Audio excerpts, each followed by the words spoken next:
السلام عليكم أزول في الأول معكم قناة الطبخ والتجميل مع ناصرة. إن شاء الله تكونوا كامل بخير بصحة جيدة إن شاء الله.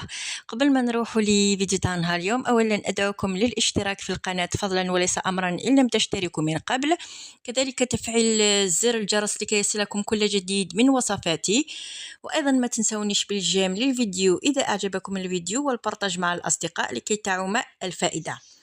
نروحوا الان لفيديو تاع نهار اليوم. كما تشوفوا هنا في الصوره راح ندير لكم تحليه رائعه جدا وبزاف بنينه، اذا ان شاء الله راح تنال اعجابكم وتجربوها وتنجحوا فيها وتحطونا ارائكم في التعليقات.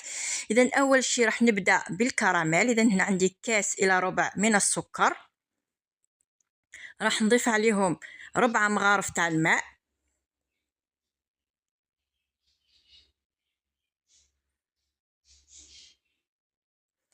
اذا راح نرجع الكسرونه